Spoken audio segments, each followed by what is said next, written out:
Normally I got a lot of shine. Running up the number, that's a lot of crime.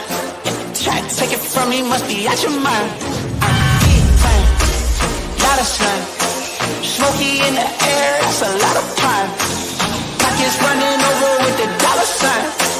Try to take it from me, yeah. Big time, big time, big time. Welcome to episode 319 of Fourth and Jawn. I am Gail Saunders here with Mr. Primo and Mr. Hollis Thomas, aka Damn Skippy. Today we are talking the Eagles versus Titans recap. I know it's a couple days have passed, but the energy, the dominance of that Eagles performance still has me geeked out. I think overall, I think the ass whooping they put on the Titans, especially when the talk of the town was what Mr. Henry was going to do. I think at the end of the day, Eagles took that personally. Another player who took that personally was A.J. Brown, who took it to the team that he wanted to. He said, these are his words. He said that he wanted to retire with the Titans. Obviously, they felt different. Obviously, their GM is feeling a certain way because he got fired on his day off. How you get fired on your day off? But talking about the performance, it's a great performance. I think all of you Jalen Hurts haters, because there are a couple of you out there. There's many of you out there, but you talk about him running the ball too much. He didn't have to run the ball this week. He had 12 yards on 5 carries, and this week put up 380. So I mean, and it's running score as well, and 3 touchdowns. I think he put on an MVP type performance. But I'm a little geeked out right now. I'm a little excited. How are you guys feeling? Robin. It was a complete game all around, bro. This is the game that we've been waiting for because every single person put in their play, their efforts, special teams, offense, defense, they all came through. I mean, shout out to Covey, man. This is the one, the game that we've been waiting for him to be returning the ball the way he's been doing it, man. He did his thing, and even the coach, definitely gave him a shout out on the speech, when he brought the guys together at the end of the game. This is just what we've been waiting for, and it's the perfect time because we got some key games that are coming up, some good key divisional games against the Giants. Still got one against the Cowboys as well on Christmas. So this is the perfect time for all that to come together, and they stick with the same game plan, bro. I mean, look, we could run this table just like we've been talking about it, but without a doubt, it was just the one game that I was definitely excited about because these guys all played their heart out and they showed it on the field, especially with the score running up that score the way they did.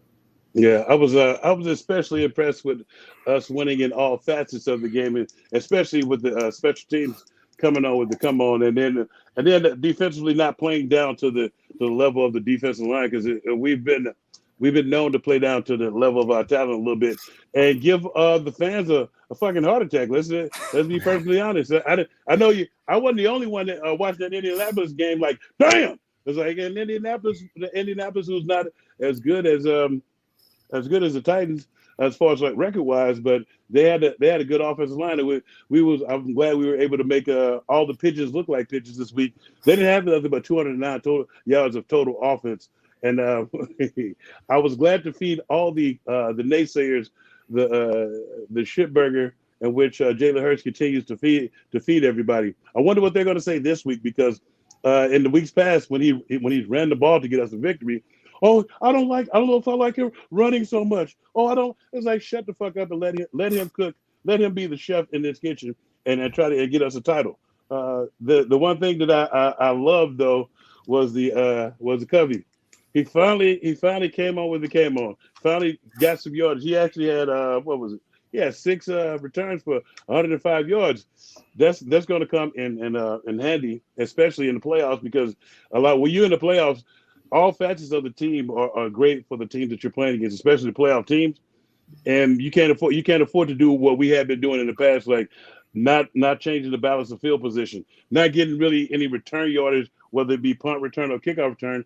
And the kickoff team and the punt team getting just lambasted for the most part. I'm glad that this was the most complete game of the season. And I'm talking about even we've kicked some people's ass, But this is where offense came out and dominated, defense came out and dominated, and we dominated special team wise. And there was really no head scratching, no questionable coaching calls. Well, I found a few, but we're on the positive tip right now.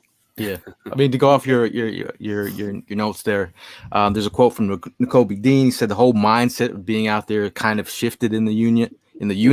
I feel like we play our best when we've got that energy and passion. The whole week of preparation was kind of the same, but Clay just wanted to emphasize us having energy and passion, and wanted the want to in our mindset going out there.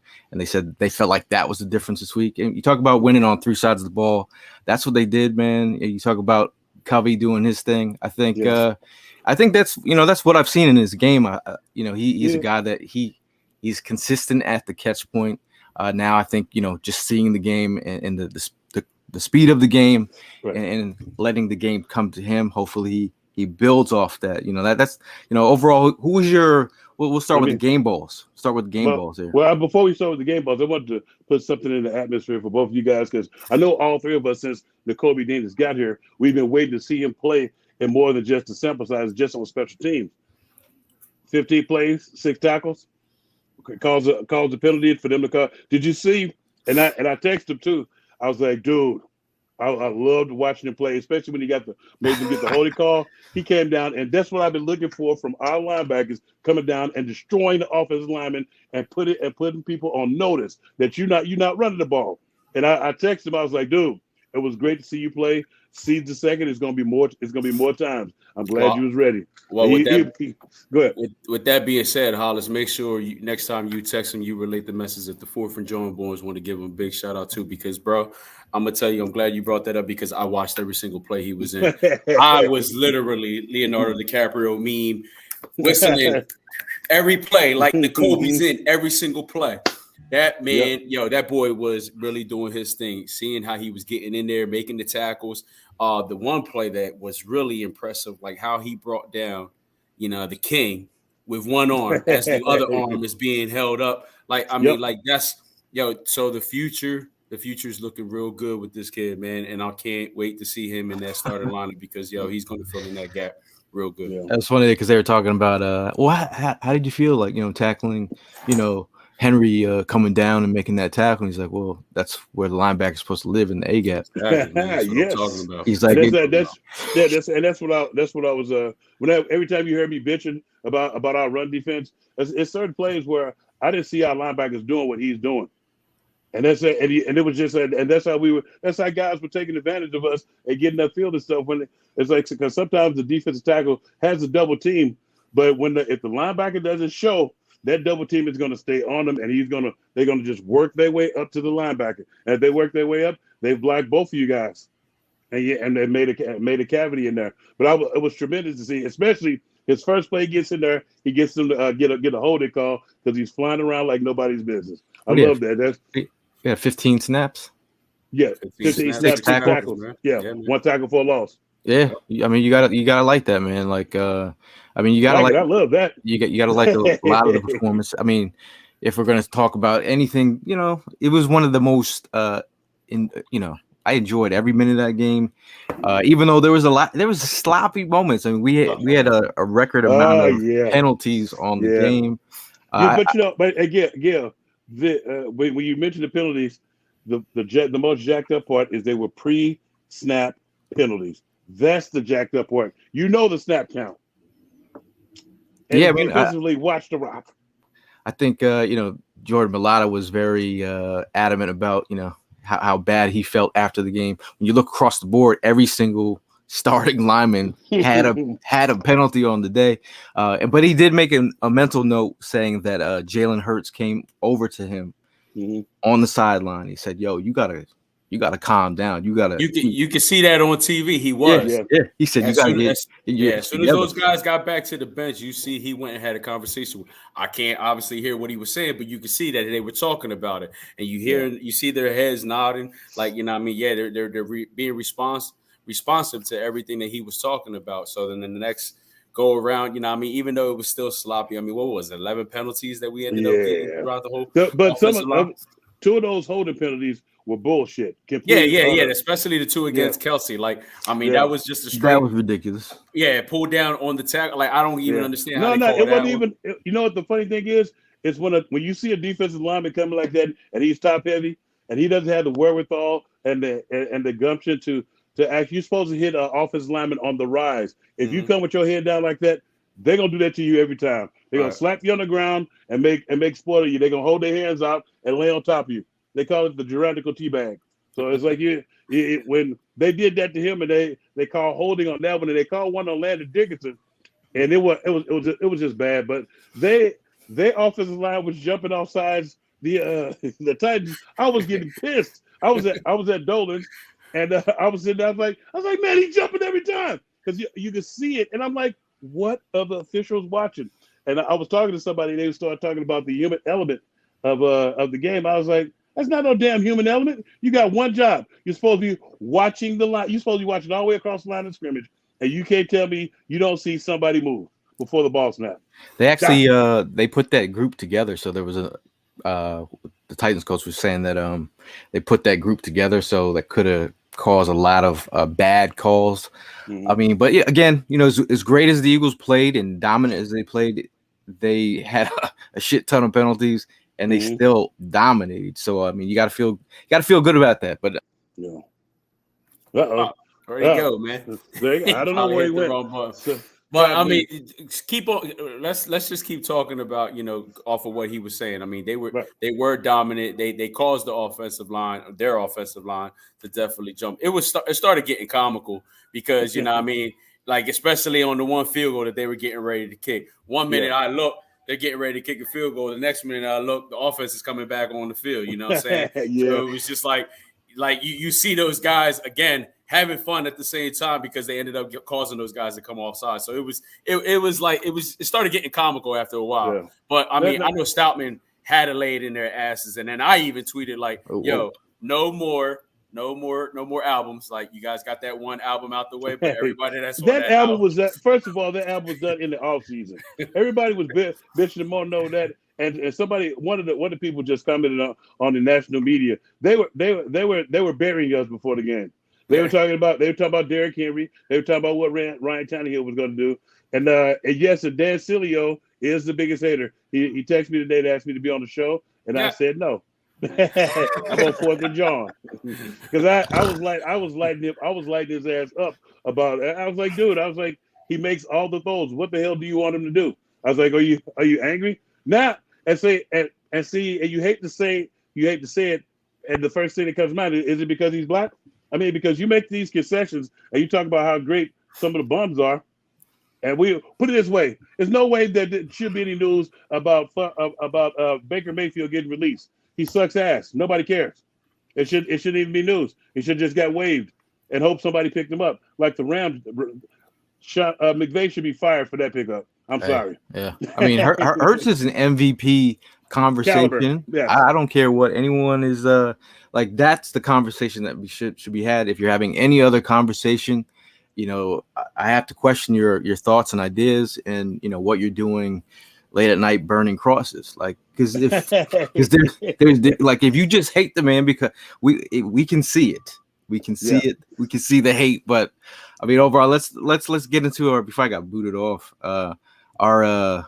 Our MVP. Let's give our game balls for the win against the Titans. We'll go with Tank first.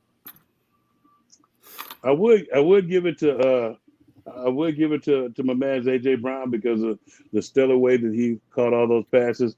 But I think it's Jalen Hurts. There's no other way around it. He did score three passing, one running. He made all the right calls. You didn't even have to play that much in the fourth quarter. That's what you want to see. When your quarterback can do that, that's the MVP.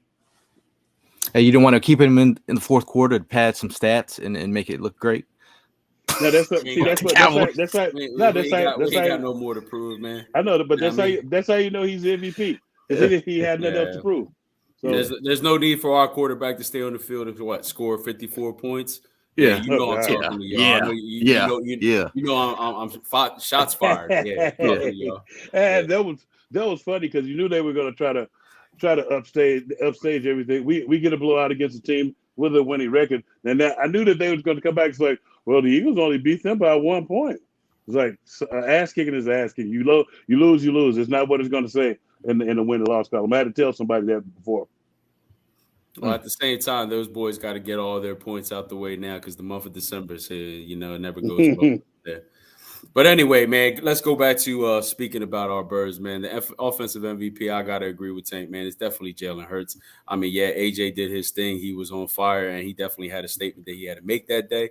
But, I mean, at the end of the day, Jalen Hurts is the reason why you made that statement because he was throwing you the ball. He was on target. He was hitting those targets. 29 out of 39 for 389 yards, 3 touchdowns. I mean, those sound like MVP stats to me, man. And that's just all around the board all year so far. So our man's killing it. He's placing the ball very well.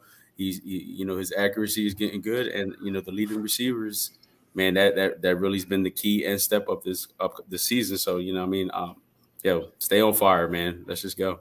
Just to be different, since you all both said Jalen Hurts, I'll give the co-MVP.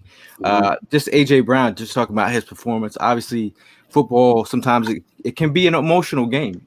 People can give you reasons to dominate, and just thinking about the game plan and we talked about the previews on the previous show, looking at their corners and the way that their corners are set up in my Kevin Hart voice.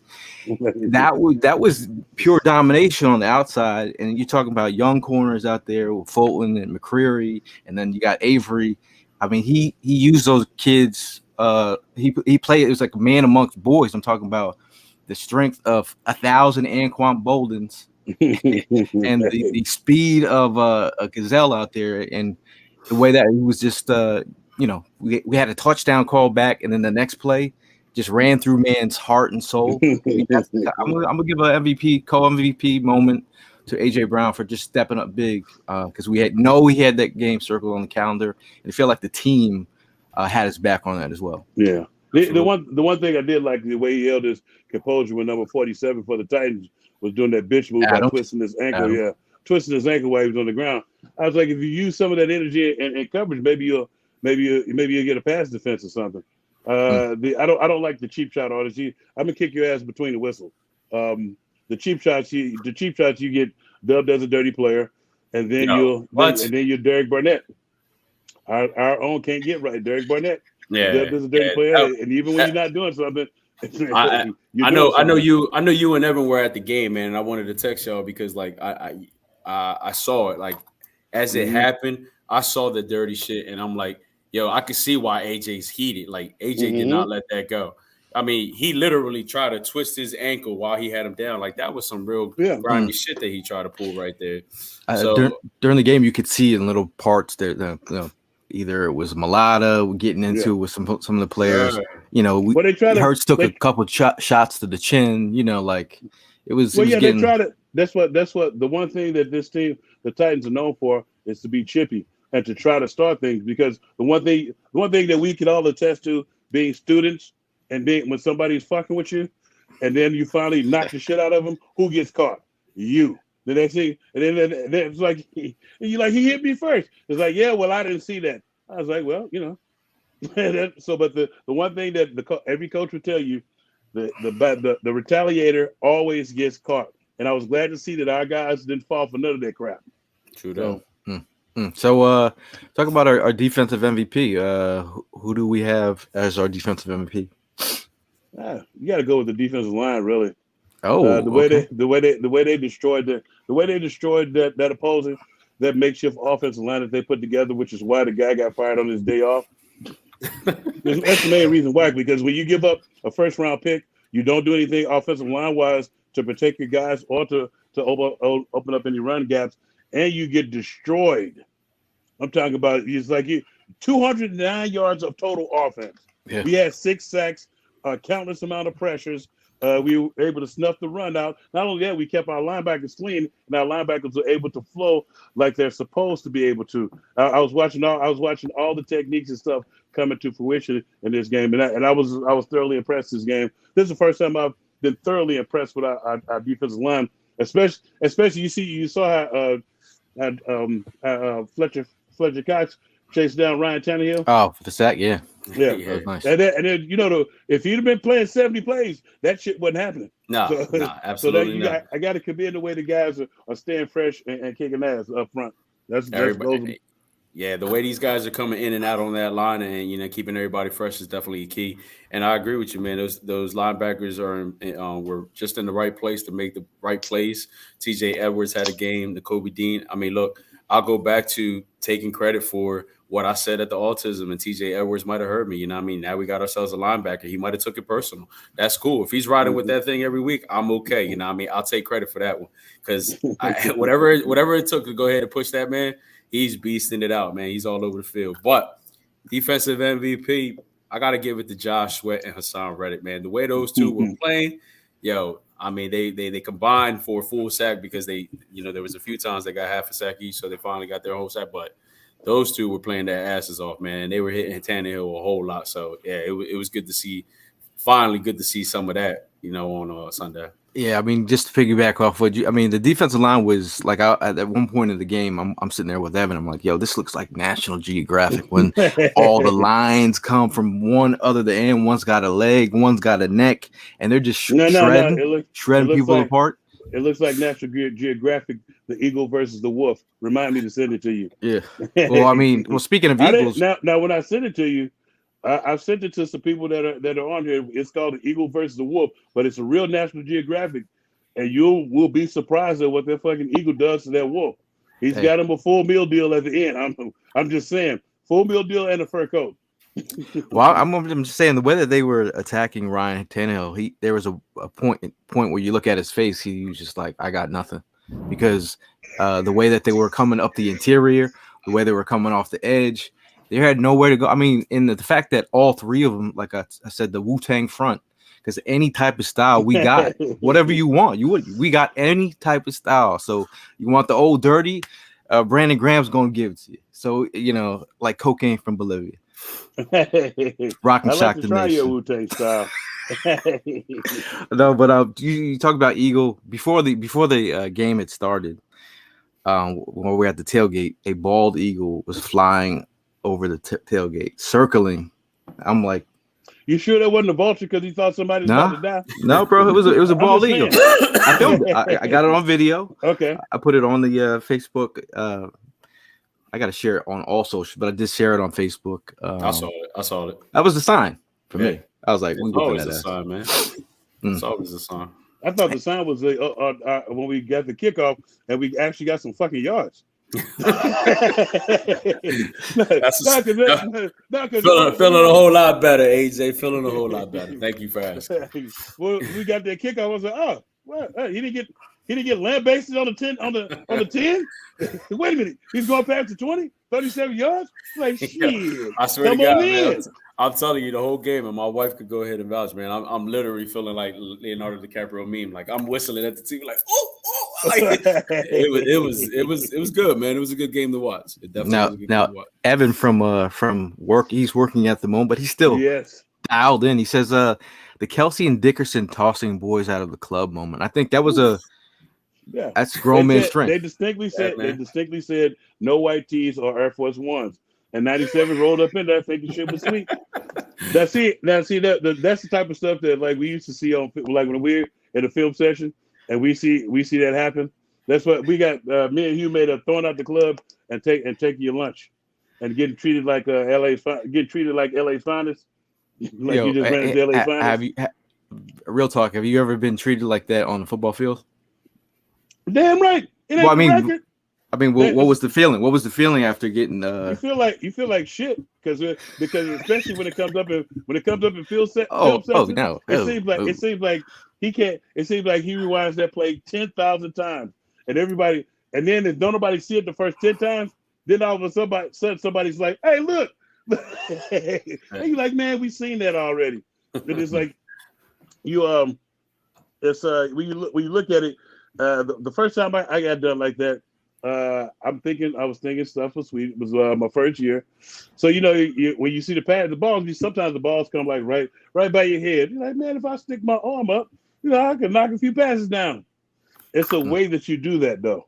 You don't just stick your arm up because when you stick your arm up, that offensive lineman is gonna dump you like he's dumping out a trash can in a dumpster. I'm talking about on your head. It's like bow, and it happened to Corey Simon his rookie year. Corey just stuck his hand up, and then Corey's a big boy, man, to be getting tossed around.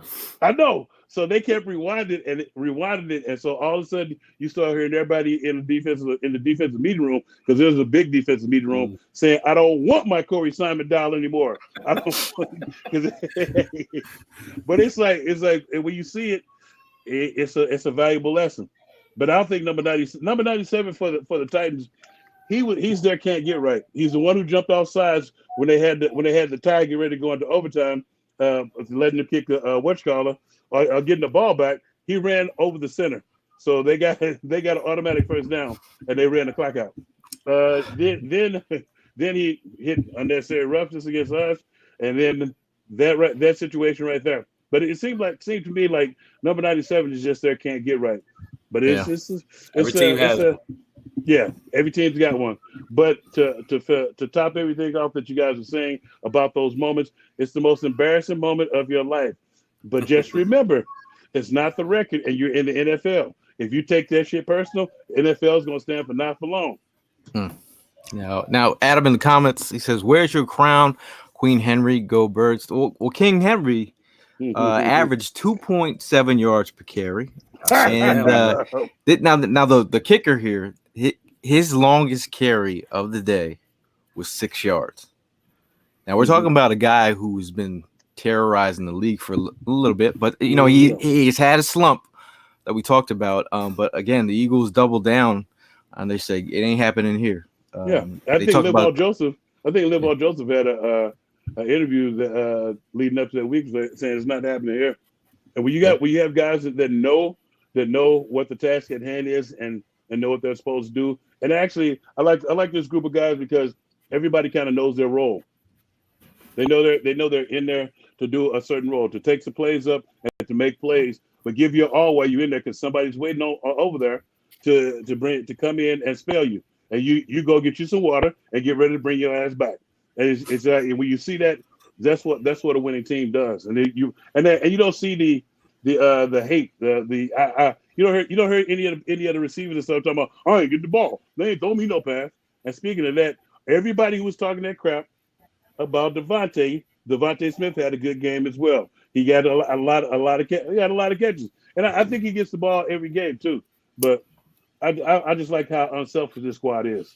Yeah, I'm gonna piggyback on that, man. Like the vibe that they have, and the idea and the mindset that they all have collectively. That's the thing you love to see, man. Like that 2017 is the one thing that stuck out to me the most is the way that they rode for each other, the way they hung out with each other, the way that they stuck together. And I think even the fact that some of the players echoed the whole idea of, AJ Brown, even though, some of him, he didn't say it, but we know how much this game meant to him. And that they rode for him on that point. That's what you like to see. You know what I mean? And the part that I was happy AJ Brown did was when he came clean. And he said, "I'll be lying to you if I didn't tell you how I circled this game." I think every time when you feel like somebody outs you, or they lie, you feel like you've been lied to, and then they come at you with a curveball and they say it's just business. I say, yeah, but initially you got everybody was talking family, so And then when they come and they do that to you, you want to make sure you show them what they got rid of. And I think AJ went out and did that. And I'm glad he did that. Now, I'm glad to have him. It's the first time that we've been able to have a true number one guy to go to, as we've been seeing all year long. So I'm glad he's not sick anymore either. Oh yeah, I mean his eye, man. He said he was throwing up so hard that he popped a blood vessel in his eye. That thing, I think, it adds to the scariness of a player of his size. You talk about that play strength, man. That play strength is showing up week in and week out. That whole Anquan Bolden. If you go back and watch Anquan Bolden, where he wins, like the dude wasn't the fastest guy in the world. Everyone laughed at his 40 time when it came down to like the ball in the air and the want to and the Debo-ness of it. I think you see that you see that in AJ's game, and it's like almost like a TO situation where it's like a man amongst the strength. you see it right off the bat. Yeah, man. Speaking of T.O., didn't he knock somebody out at the CBS? Oh yeah, you saw the fight? I saw that. It took him about 15 minutes to knock the person out, but he knocked him out. Well, the guy was coming up at him in the Black Panther style. Yeah. Now, I was cracking up when I saw the video. Now, Fantasy Trap House says, "Hey y'all, what's going on with Nakobe Dean? I don't think anything's going on with Nakobe Dean. I think he's got some guys amped up, man. He's got some guys in front of him, but pre-season, I said, when the Nakobe Dean is ready, he's ready to go in. I said it wasn't really about TJ Edwards and them, but when TJ Edwards is ready, that's when he's going in. Well, he's hungry. Well, I knew the one thing that, and I told him whenever I talked to him that the one thing you just be ready when they call your number. It's like each and every week you prepare like you're going to play, and then when you get that chance, no matter when it is, you go out there and show out, wear their ass out, make them. You earn your way out to the field. Remember, you're just an ankle twist away from being a starter. Hey, it's like all of us. It's like what happened. Our guy went down 43. He went down with an ankle twist. Next thing you know, Nakobe Dean's finishing out the game and doing tremendous. Now you got him on tape, so you know he can play on this level, and you know he knows the system. So now you're gonna have to get him. Now you got to get him some reps. So, yeah, I mean, you're right. I mean, Kazir White did go down with that ankle sprain, and it was a little, but at the end of the day, the way Nakobe Dean came in and started filling in that gap and playing his game, what's there to worry about? It's just again next man up mentality. That's it. And that mentality's been building up every week with him being on the sideline watching everybody else play. So I know he's hungry. It's like Gail said, he's hungry. He's ready to get in there and show, and he's been showing it. 15 plays and get 6 tackles. I mean, what more needs to be said, man? I also want to call out. Just in terms of like, if we're going to call out some players, that we just need to highlight some players from this game. I'm gonna go with Marcus Epps, man. Marcus Epps talking about that opening drive and tackling King Henry. Just the fact that he came down and filled and made the tackle. But then again, like we I'd say all of us come from that concussion uncle era where your safeties are known to knock your head off and go over the middle. Obviously we're not championing the idea of like hurting somebody for life or anything, but the whole idea of like knocking out. This is what safeties used to do back in the day, on a regular basis. Yes, and that was a good clean hit. It shouldn't have even been a penalty. The official on TV even said that was a good clean hit. It should not have been targeted. It should not have been a penalty. He hit him right where the ball was, and I don't know how he thought that it was as we're talking about this, the thing that pops in my head is they're like, when you hit a defenseless receiver, how the hell are you defenseless? If you go up for that ball, you're gonna get your dick knocked in the dirt. You are not defenseless. You better defend yourself. True that.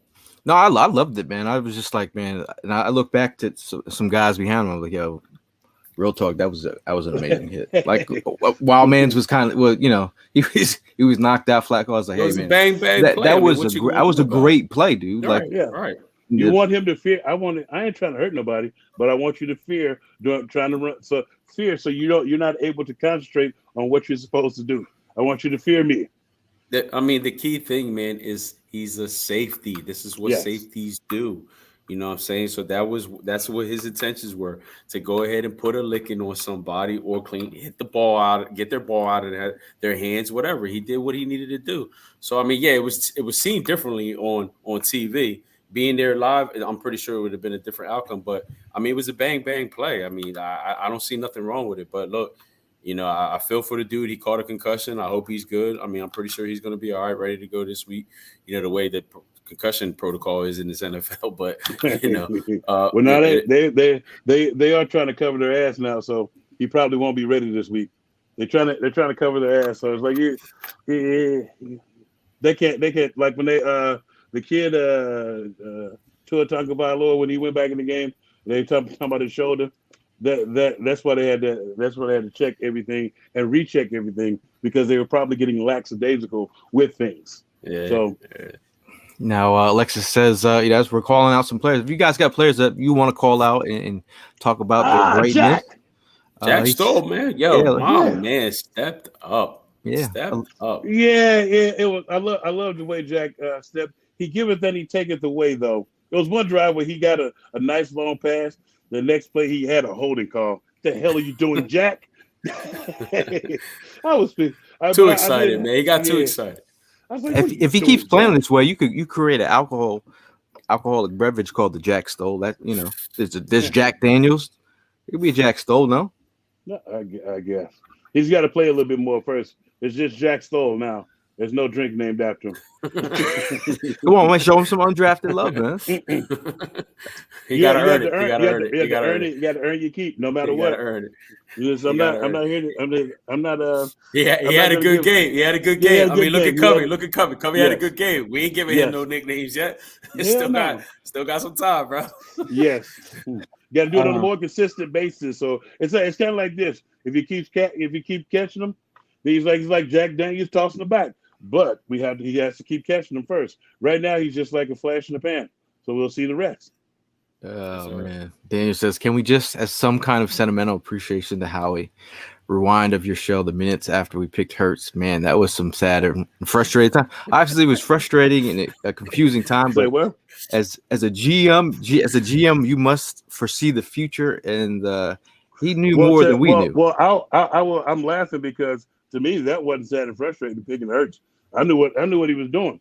The first thing you have to think about is we just lost our quote unquote franchise quarterback in a game where he failed to get down. I don't care what nobody says about Jadeveon Clowney. You know he's a dirty player. The fuck are you still running for? Shut your punk ass down. And then on top of that, he had a 40-year-old dude to pull his ass cheek muscle in the playoff game that was winnable. And guess who got hurt the previous 2 seasons? I knew exactly what he was doing. That was a steal in the second round. That was a steal. So he did the correct thing. I never questioned him about that.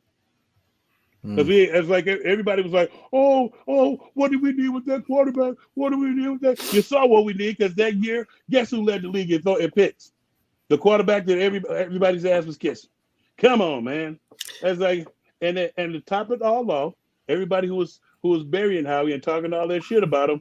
Guess who's currently in the top 10 picking in the first round this year because we fleeced somebody. Yeah. For those who are not checking out the draft selection, we are at number 5. Yes, because the Saints lost last night. Overall, so I mean, it gives you many more reasons to watch the Saints game. They are thoroughly doing our work for us, and I think overall, you can't be mad right now. Houston is at number 1 with the 1-10-1 record. Chicago is at 3-10. Denver is sitting at 3-9. They're the number 3 pick. Number 4 pick would be the Rams at 3-9. At number 5, the Saints coming in at 4-9, and Carolina is at 4-8. Jacksonville is at 4-8, and then Arizona right behind them. So I mean, we're in the thick of this thing, and to imagine getting a top 5 pick after winning the Super Bowl. Yeah, wow. I know. I'm gonna speak it into existence. Yeah, speaking it into existence. But the other part to that is the pick is probably going to be a little bit higher, given the way the last night's game was coached by Dennis Allen. That game should have been won. They was up by 13 with about 5 or 6 minutes left. I ain't gonna lie, bro. I turned off the game thinking that Tampa Bay was gonna lose, and the next thing you know, I wake up in the morning and they came back at 117. I was like, "What? Like, yo, let's go, man, let's go!" And then when that dude just posted up the thing about how he being booed for the Jalen Hurts thing, do you know that when Todd Bowles for the Buccaneers decided to punt, it was 4th and 10, and it was like 5 or 6 minutes left. Todd Bowles decided to punt because they were trying to go for it on 4th and 10 in their own territory. He was like, hell no. That means if they went for it there and not got it, the game would have been over. He punted. Their defense, who had been playing well, knew that the opposing team, they ran the ball one time and threw it twice. They didn't have to use no timeouts. Came down and scored and did the same shit again the next series. I was like, the offense coordinator and the head coach need their ass whooped for that one. Nah. Wait till after the season. Then wait till after the season. Let them keep on doing what they're doing, man. Now, Evan from the comments says, Gail, tell them about our moment when we were both turned into 10-year-olds seeing the stealth bomber, which went over the stadium. There was a moment where we're closing down the tailgate, and all of a sudden the shadow above our heads was like, what the hell? And we were just, everyone was just like, wow. When you just said that, all I could think about was SpongeBob SquarePants when the king jellyfish was hovering over Squidward. He was like, that was crazy. That was a pretty dope moment. But I do want to shout out everyone that attended the tailgate. It was a great atmosphere. I felt like I do want to give a shout out to everyone that donated. I actually that brought toys to the tailgate. I did meet with Erin today from Goofy Gators. She's super thankful. I gave her all the toys. She's like, I can't believe how much you guys brought to the table. And she's like, like after last year, I was like hoping that you guys would want to work with us this year again. And I'm telling you, like these toys are going to a lot of families in this area, in the Philly area, and going to they're getting to these homes, and they're very, very thankful for all your help. So I appreciate you. I agree, man. I definitely want to thank you, everybody that contributed. It was definitely a key moment because this is what we do, man. It's all about the kids, especially this time of the season. So it definitely felt great seeing all those toys under the trees because like Gail mentioned, they're all going to go to kids that are in need. So that's definitely the best feeling is the knowing that we were able to contribute and make that happen. So definitely thank you guys from the bottom of our hearts. Yeah, that's a great cause. I love the kids. Thanks. I thank you for the kids.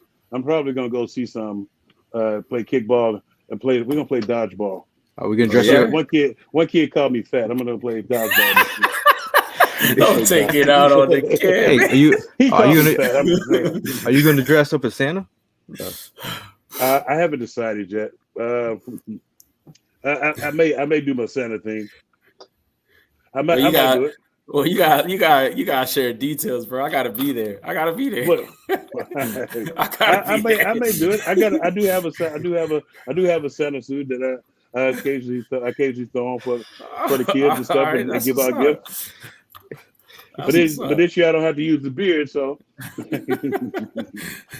But yeah, man, that's crazy. I'm just never mind. Talk amongst yourselves. Okay, talk amongst ourselves. When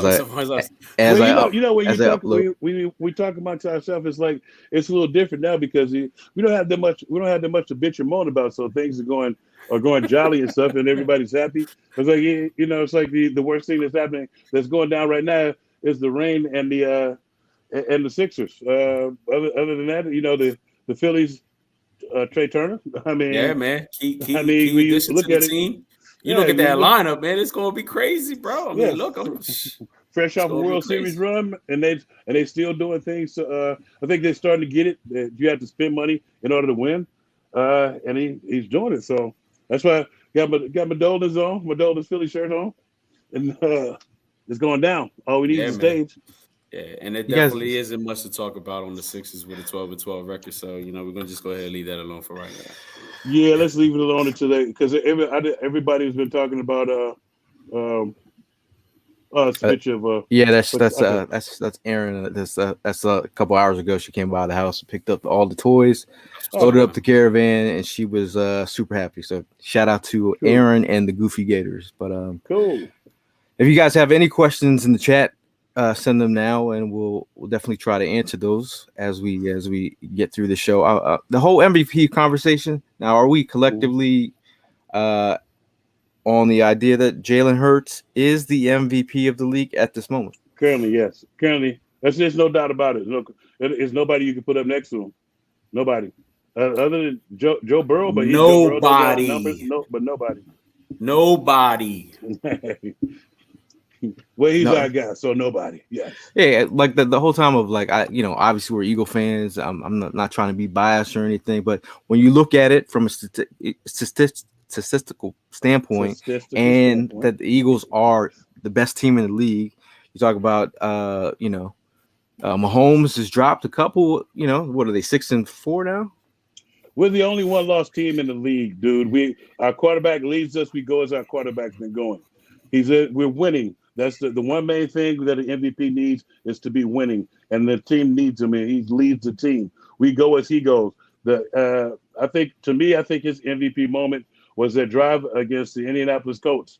To me, that's when he solidified the MVP because he took over with his legs, and that game solidified it. But there's been other games to where they're running man under and they're double covering everybody. And he pulls it down and puts them on notice and uses his legs. That game and the Indianapolis game, he solidified it. And then last game, lead the team in rushing with 157. And then coming back this week and doing what he did in the air. Bar none. You can't beat that with a bat. The hammer can't touch that. The Indianapolis Colts definitely was a key victory, but I actually felt that last week going up against Green Bay, man. The way he ran all over that field, and that was to me the game that he signified the MVP, truthfully. And then look, he destroyed the Titans. I mean, defense played their game. He did his thing. Very accurate. Again, I mentioned the stats earlier, 29 out of 39, 389 yards, 3 touchdowns. I mean, bro, those are stats that you love to hear. And we still got plenty of games to go. So, there ain't nothing else to talk about in this division, man. No. Score all the points you want. Get the lucky wins you want. You know what I mean? There ain't nothing else to talk about in this division. I know you out there. I know you on here. I'm not going to go ahead and post your comments, bro. I'm not. All right. It ain't worth it. I'll see you in a couple weeks. We'll talk to you. This is my brother, man. We're going to talk to him. This is my brother. We're going to talk to him in a couple weeks because he's really big on this whole stupid ass percentage that they threw out this past week with the 50, 39. Yeah. Come on, man. Stop your shit. We're gonna stay positive. Right I got in his shit today because this is the same person that wanted OBJ. Give me OBJ. And then today I asked him, like, yo, you still go? Nah, we don't need OBJ. Oh, wait a minute. Hold on. What's going on here? Come on, man. Well, he was at the Dallas Mavericks game last night with CeeDee Lamb and somebody else. I mean, they looking a little desperate out here the way they were moving him through the city. Like we don't do that in Philly. Well, the movement started to slow down once they got that physical back, and the doctors let him know that he wouldn't be ready till about mid-January. If then, I didn't even know why this was a story. You talking about it's right. He's not even a year off of being, and we lost him again. He's not even a year off of being hurt. And we're talking about him like he's the next thing, like he's gonna be a difference maker on a team to get him over the top. I was like, dude, go ahead. I was gonna say they were talking about that he's not even giving any of these teams tapes. Like he's not showing them anything. Not only that, Prime, he's not even working out. No. So we don't know what kind of shape. You don't know what kind of shape you're in. You've been out for a year. And granted, you're a receiver, so you might be able to run a little bit. But then we don't know what you've been putting your knee through, what type of rehab you've been doing, and you haven't played football all season. You think you're just gonna come and get back on the field and be able to produce? No. It doesn't work like that. I hope they sign him, bro. Go ahead, sign him. Waste that money. And the weirdest, not even the weirdest thing, the worst thing about this whole situation, nobody's looking at how he got hurt. Nobody touched him. He went down. On his own. Peace to my boy Andrew Hurts, who lets me know that's wear and tear. That's my trainer. Wear and tear. When you do too many reps and you do the wrong shit, your ligaments are going to give out. And that's he did on a simple route that he was going to break back to the quarterback and went down like a ton of bricks. Those are the worst ones. He's got about 5 injuries to that left leg with 2 ACL tears and a whole bunch of other things. That the ankle injury as well. I mean, but hey, man got a Super Bowl ring, and we're not preying on his downfall. I'm just saying these are just facts, and what we were saying was they were acting like it was an end all be all, like he was going to put them over the top. And I was like, yeah, you sign him. Go ahead and sign him. Get his ass out the press. I'm tired of hearing about busting up canned goods. I'm sorry. Hey man, we're just being truthful over here. Speaking of truth, we got a T-shirt sent by the Truth brand, and it's designed by our own homie Jesse Wines. Okay. He partnered up with the Truth brand, so if you're looking to get a Truth Hurts shirt, that's what's up. The back has the number 1 on it, and then says "Live your truth." I like that. Live your truth. It's nice. Shout out to Truth Brand and Jesse Wines, who you might see those dope ass flyers we put out there. He's been doing a damn thing. Shout out to Dolans too. You know what I mean? Yeah, that's my boy. PJ's watching this right now. The owner. We have a great time out there. Got to invite you guys out one time to one of the fests. He has a little thing where he does the giveaways. Gave away a Dick Vermeil, sometime by Dick Vermeil, sometime by Brian Dawkins. I signed the ball while I was out there. So it's a great time out there. Great beer, great food. Dude, the cheesesteak. I don't want to talk about Evan's cheesesteak, but my bad. PJ is a culinary genius. Okay. No, PJ is a culinary genius. That's cool. Well, my boy Evan he's is a teacher genius too. But no, PJ is a teacher of culinary arts. Yeah, well, my boy's a producer. No, he's a teacher. No, he's really a teacher. I went to his class. I went to his class. He's a good guy. He's a good guy. My boy's a producer. Evan's a good guy too. When he's not hurt hating. I want Evan to get one of those T-shirts. And I want to see Prime in one too, because Prime was one of the culprits too. I want to see both of you guys in one of those T-shirts, front and center. I'm just saying. I'll wear no problem, man. I'll wear it to you. Tell you a picture and everything. All right. I'm just saying. I'll make it a profile pic. Thank you. Now Ivan says, shout out to Ivan who came with the family to the tailgate. Always what was that? I think that was Ivan's third game this season. Bro, yeah. Come on, man. Bro. People locally aren't even making that many. Yeah, man. He says that's love right there. He said, "What's up with the biased ESPN stats for the Cowboys Eagles Super Bowl odds? Talk about it." So if you guys haven't seen it, they had the Cowboys at who are sitting at 9-3 with a 50% chance to make it to the Super Bowl, and then they had the Eagles at 30% chance, and the Eagles are 11-1. Y'all, I don't know if you've forgotten about that. I had a conversation with my boy Chris, who came by the crib today, and he was just saying, I can't believe, he was so riled up about this stat and what they're doing on ESPN. I said, bro, they already got you. So if you're riled up by this stat, they got you. It's they want to make you upset. They got Helena out here mad as well. But I think wrong person to get upset. I'm just saying, and it's to what Evan was just saying. I just flicked the channel and they're talking about Dak Prescott, and I'm like, dude, come on. I was like, stop it. And I'm not mad because it's David Carr talking about him. David Carr sucks. He sucked when he was in the league, and they talk about this Davis Dimes. Nobody gives a fuck about David Dimes or Dan Ostrowski's bandwagon shit. We're actually letting bums get under our skin, mainly because they have a national platform and they're talking out the side of the net. I don't know, if I know, I wasn't the only one that saw the Cowboys game and was wondering what the fuck was the red and blue shit going down the side. You're not America's team. America started here in Philadelphia. This is the first nation's capital, Philadelphia. That's why the Constitution is here. That's why the Liberty Bell is here. This is America's team. What is America's bird? It's the eagle. Go Birds. I'll be here all week. We'll be right here with you, bro. It's the truth, though, man. You know what I mean? Like, let them talk whatever they want to talk. I'm at the point where just let it be. The pressure's on them. They're the ones that got to go ahead and prove a lot. We've proven what we need, what we do week in and week out. And, you know what I mean? So, hey, if they want to go ahead and feel like they're still in the spotlight, have it, man. For real. Go ahead, take it. If you think Dak is going to go ahead and be the one to lead you to the promised land, keep believing that. You think signing OBJ is going to go ahead and definitely take you over the hump? Believe that too. Waste that money. Go ahead and take that chance on that bump. You know what I mean? We played OBJ before. We've shut OBJ down. So whether if he plays for the Cowboys or whether he plays for the Giants, it doesn't matter. All right, it really doesn't matter. And then I'm looking forward to going into this week's game just as well because it's against another, divisional opponent that can't keep our names out their mouth. So I'm so looking forward to going to that stadium. Oh man, I'm ready to go, man.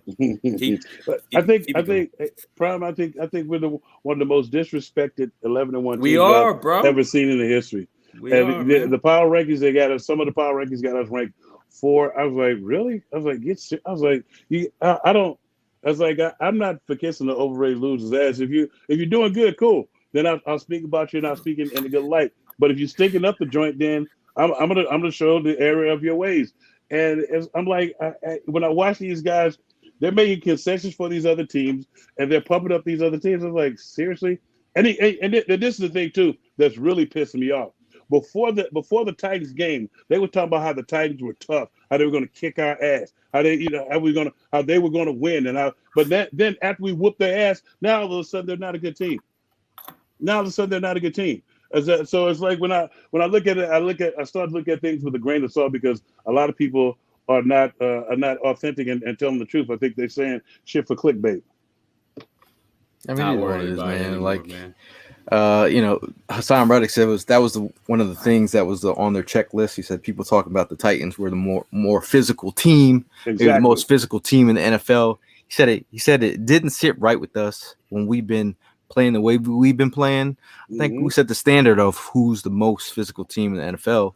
At least for this week, we did. I think I said it on last week's show. I just like how they disrespect the Eagles because it is. As great as being 11-1 is, if you want to keep something to humble you or give you something to be motivated about, let them keep chirping, man. Yeah, exactly.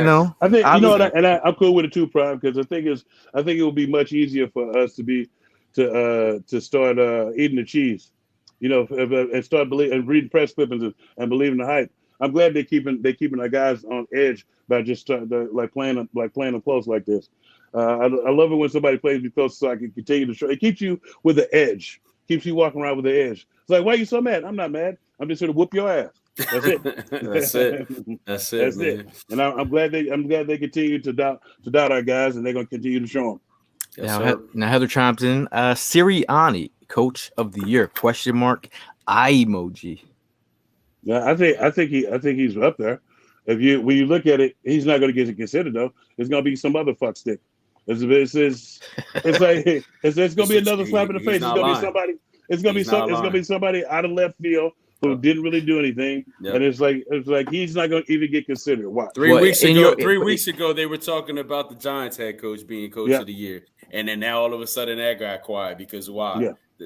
We're talking about a team who in your identity starting to come out. In your hearts, who's the Sirianni? I'm not going to be biased. In my heart, Nick Sirianni is doing his thing. Nick Sirianni is the one impressing this league. Now, I'm gonna give a props to the Miami. Coach, because he's doing his thing.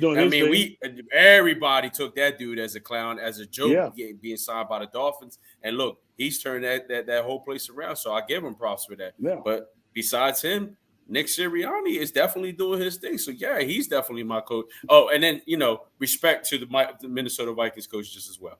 Yeah, Kevin Connell. Yeah. Just keep it real. And because some teams are just doing what we expected them to do because they have the personnel and they've done it before, and they're not really wild or anything. But I think another coach that you didn't mention was the Bengals coach. He should be up for it again, too, because he's doing – they started off 0-2 and was getting kicked around a little bit, and they turned around, and he's done a masterful job of coaching them. So, but I think bar none, hands down, Sirianni, you can't. We win it, and he's doing it with great coaching and with the guys. We win it close, and we win it big. So, I'm going right behind you. I'm going to say Sirianni. There's a reason why at the tailgate. Shout out to Conchi, holding it down with the tomato pies. I have the roots, and I have the flower power of Sirianni, which we got a photo of Prime. If you go through our socials, see Prime holding that pie, because those roots have grown, and they've grown, and they have shown, his messaging has shown to really resonate in this locker room. So, Heather, we are going Sirianni, Coach of the year. Mm-hmm. You know what? You know what really solidified him being coach of the year to me? When I was watching the Titans game. You remember when we had to call that timeout? Mm-hmm. And he was walking. You could see him talking to the offensive coordinator saying, "What the fuck was that? The fuck is taking so long?" I was cracking up because you could read his house like, wow, that's it. Like, yeah, because the players. That's why, and I'm glad he took the position this year as far as coaching as he did, as far as like being in tune with the game. So it shouldn't be any excuses. Like that timeout shouldn't have had to be used. That you have an offensive coordinator, you're making the calls. Get that motherfucker in there. And it's like and you have to put people on notice and hold people accountable. That's the one thing that I love about him, holding people accountable and his competitive edge. So I think I also heard that like the perception of like the outside media and some Eagle fans are like as him as this dopey head coach. Like from the inside, people are saying that he's a fiery dude. Yeah, and he's got a temper, and competitive as hell. Yeah, very competing at everything, every level, man, every level, everything. But shout out to Kyler right here. He says, major shout out to Gail for driving us around Philly Saturday and taking us to Sonny's. But Evan's cheesesteak was the best he had in Philly. No lies told here. Appreciate y'all, and again, we appreciate y'all Eagle fans that come in the city. We definitely want to hang. Always love to catch up with folks. And we hung out with Kyler all day, man. Him and his fam, good peoples as well. But cheesesteaks. That we talk about this conversation. Cheesesteaks. I get this question at least. I told Kyler like about 6 times a day. Tank? I know you like to eat. What is your favorite cheesesteak in Philly? Well, go to. It's like I just told you. I just had. It's so many good ones. I just I had the one at Dolan, that PJ made. Then there's obviously Del Rossi. You ever had Del Rossi? Down off of Spring Garden. Them and Frank. I always go to Franco's, and then my boy Tony Luke them over there because they used to give us sandwiches all day long. We was at Veterans Stadium. Tony Luke's, huh? Yeah, it was like all the and then we used to get subs from Talking to Town. There's a place over there they used to around the corner from you. Yeah. Talking to Town was hitting back in the day. Yeah. I agree with you there. Yeah. I've been to Phillips. Phillips. My boy Jay put me on his spot. It's pretty good, man. And then Tim had brought us to Sonny's recently. But I tell any Eagle fan, like, just go whenever you come to the city, try all of them. Yeah. So Yeah, it's like the have you ever been to Capriati's now? Capriati's has that Thanksgiving on the roll. They do that better than anybody. The this turkey dressing and cranberry sauce on it. Like I checked because I tried the Wawa's and theirs totally stank. You mad descriptive. You see how Tank was mad descriptive? He was like storytelling about the. Yes, it was the Capriati's is delicious too. Oh, the Capri. My brother gets that. Yeah, Thanksgiving on the roll. Oh yeah, changed my life. Yeah, the Capriati's Jones is pretty good, especially with the cranberryness. The cranberryness of what it hits. But Darren I see him in the comments says, did Gannon get your notes? I'm pretty sure I actually saw some stunts and twists on your RD this week. Was I seeing things? Now you saw some stunts and twists, but you also saw that same stupid ass defense where he had Hassan Reddick dropping the coverage, and 3 guys rush from the other side. I think our defense is starting to realize they're going to have to win in spite of Jonathan Gannon. I was at that later on that day. I was cracking up because I was with Seth Joyner, and me and him always text back and forth about Nick Sirianni's defense, and how at times how inept it is at times, and I was glad to see that he did put the 2 high safeties, and he put Ryan Tannehill on notice that you're not going to beat us. So my brother just chimed in. And my boy Chris just chimed in. They said the sandwich is called Bobby from Capriati's. Yeah, the Bobby. Yeah, Thanksgiving on the roll. The Bobby. Yeah, the Bobby is called the Bobby. Thanksgiving on the roll. I was over there. I did an appearance there too. That's the first time I tasted it. Changed my life. Yeah, man. I'm trying to look for some of these questions in the comments, but I'll be like 10 minutes behind, and sometimes it's a little. Yeah, I know. Then you fell off a couple of titimes too. Bro. Me and Prime had to pick you up and stuff. Hey man, like get up. I'll be trying, man. I'll be trying. So, Tank, are you going to the Giants game? Oh yeah, I'm going. I'm on the bus trip with Philly Sports Trips. Yes, Philly. Are you guys on as well? We're it's an ongoing thing of like doing a tailgate, or and we're. Are you going with us? We'll already be up there tailgating. So yeah. I mean, definitely shout out to Philly Sports Trips. Make sure if you want to book, you can book a trip with phillysportstrips.com. Make sure you're following them at Sports Trips PHL for more information. Obviously, besides this Giant game, in the bus ride they're going to be having, they're also having a if Chicago I can bring it up here, Chicago trip. I'm going to Chicago as well. Yeah, I haven't decided on the Brooklyn bus trip. They're getting ready for some Sixers game, and then of course with all the hype with Trey Turner getting signed yesterday, the spring training coming up in March, and I'm gonna probably be talking to Vince about that because I might jump on that. I'm almost sure we're supposed to get Charlie Manuel and Larry Boyd to do some stuff with us. So that's cool. That was one of the sketchy points for me to go. Yeah, hyped up about that one, man. Yeah. And I'm hyped up about the Chicago trip because it's near most Northern Illinois stand up. Yes. No, just Northern Illinois. It's not. It wasn't a state. It was just Northern Illinois. Oh, I said stand up. Oh, my boys. Some of them probably on here with us and stuff, checking us out. What you with the Northern Illinois Huskies? Yes. See, I'm smart, it was when I went there. It was NIU, Northern Illinois University. Now it's University of Northern Illinois. So. Now the question from Blue Mini. Shout out to Blue Mini. He says, "What is Sirianni's record since the flower speech?" I don't know. I think he might be like. Man. I think he might be like 18-4. Yeah, something like that. It's it's something like that because we've been kicking ass since he made that speech. Man, literally and figuratively too. So it's like we've been having a good time since he made that speech, and everybody was kind of making fun of him. I still make fun of him by wearing my flower every once in a while. Yeah, I'm thinking about bringing out the flower this weekend. Hey, we did make some flower masks. Ski masks, yeah, man. Let me see. I think it's coming out this Sunday. It's coming out. I didn't make no ski masks. I just made I got the actual flower. Yeah. One almost as big as your head, even bigger. Yeah. So almost big as your head too. Yeah. Shout out to Deb them and the ladies from a bird gang. You're gonna get shot. Yeah, we wore these. I'm gonna be perfectly honest with you. You're gonna get shot with that on. Why? Because he got a flower target on his head. Hey, you don't like fucking ski mask. You don't like my mask, bro? We rocking that shit. I grabbed my wallet to make sure. I grabbed my wallet to make sure I had it. I'm just saying. I mean, we're really just trying to support our coach here. Absolutely. There's no gang affiliation or anything. Is that what you're gonna tell the officer?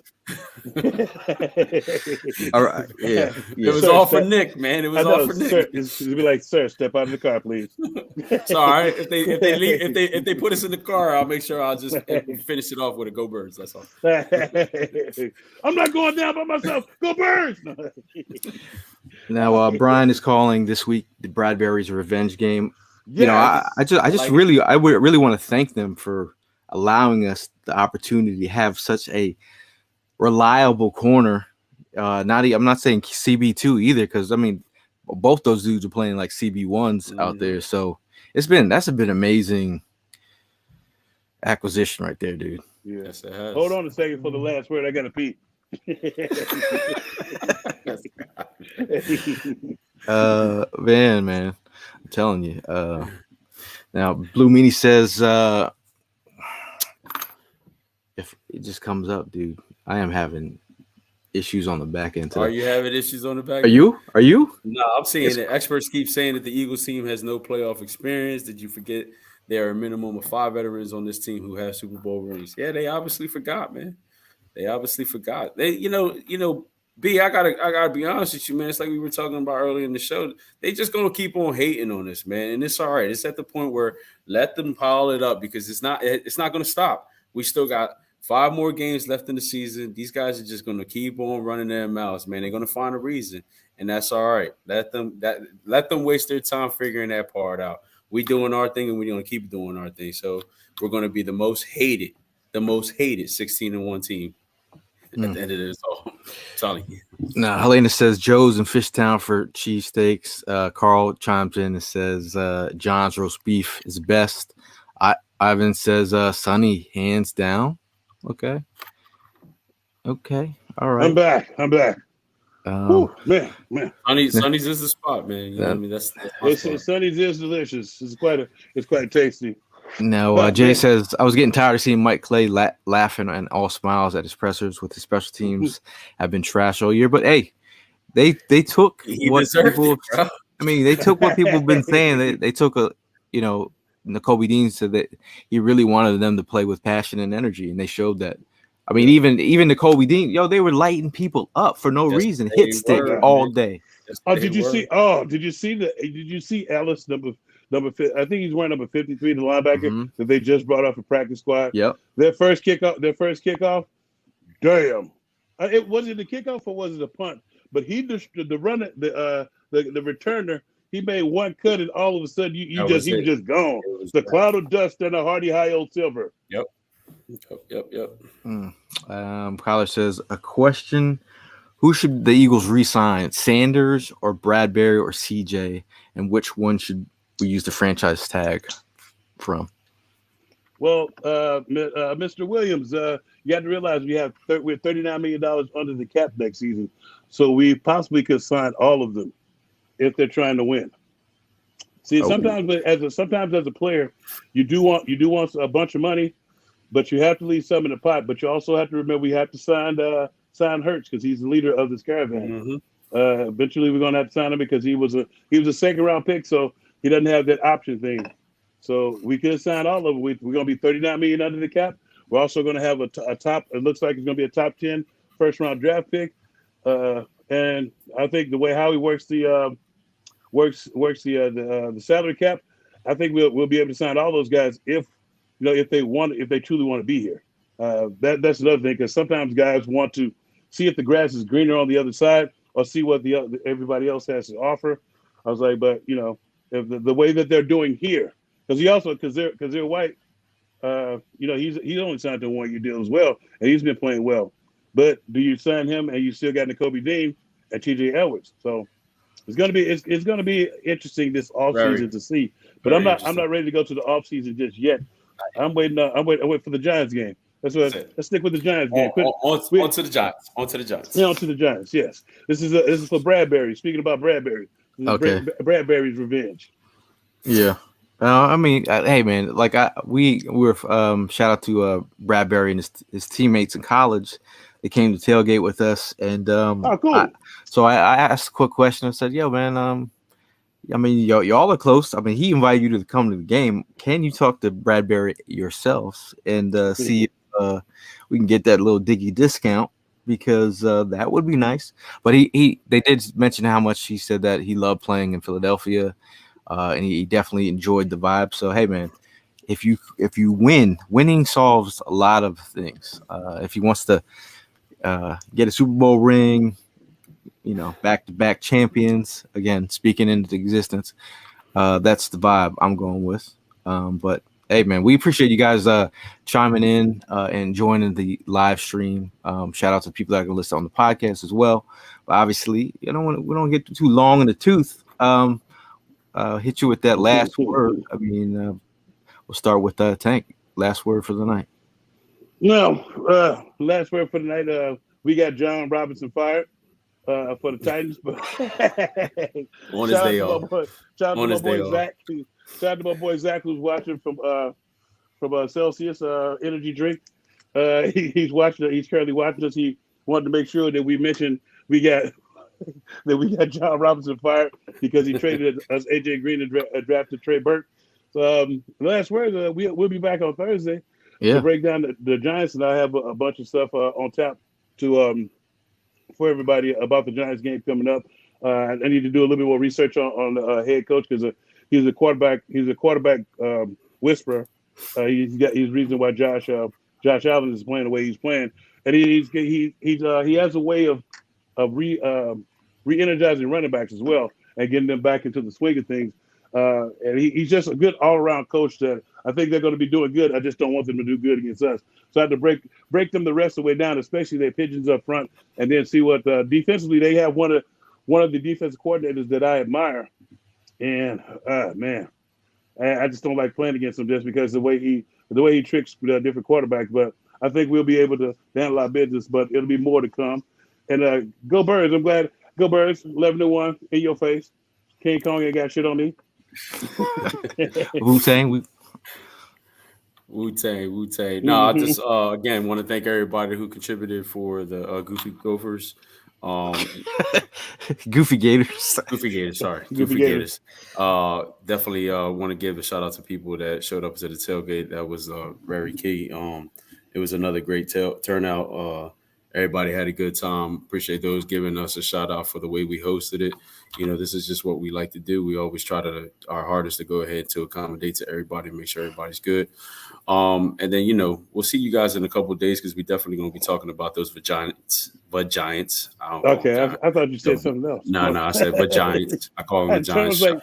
Shout out to my boy Trosh because, you know what I mean, he's the one that put me onto that. But the Vagiants are, yeah, we'll definitely be talking about them on Thursday. We're going to be in the building, so, you know, we're going to go ahead and share all that information on Thursday's show. But, other than that, for the next couple of days, stay safe. Tune in for the next one because, you know what I mean, we got a whole lot to talk about. Yeah, try to stay dry. Other than that, go Birds. It's supposed to rain or something? It's already raining crazy, now, jackass. I gotta wake up at 5 a.m. to drive to New York City tomorrow, so that's not gonna be fun. But obviously, I want to echo Prime's thoughts. Appreciate everyone that, you don't have to donate, you don't have to give, but you guys support and piggyback off what we're trying to do some good stuff for the kids during Christmas. Shout out to the Goofy Gators, man. Like I said, man, you have no idea how appreciative they are of everyone helping out and giving out during Christmas time. But shout out to Evan. Go ahead. When you said Goofy Gators, I thought you was going to say Goofy Goobers. I'm a Goofy Goober.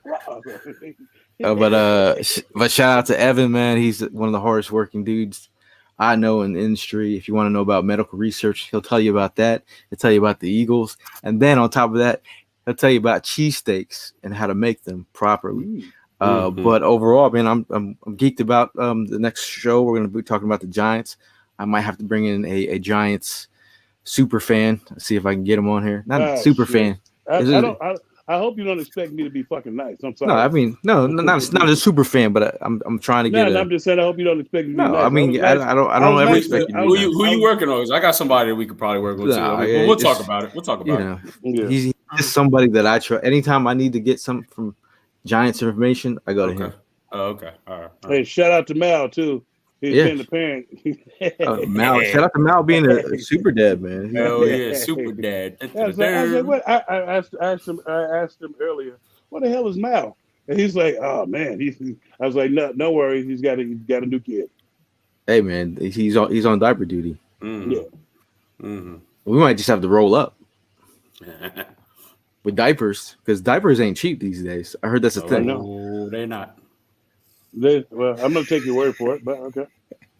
No, they're not cheaper than a box of condoms. I tell you what. But too soon. I'm just saying. Yeah. But on that note, man, we just want to thank you guys for showing up. I will see you guys in the next one, and as always, fly, Eagles, fly. Cool.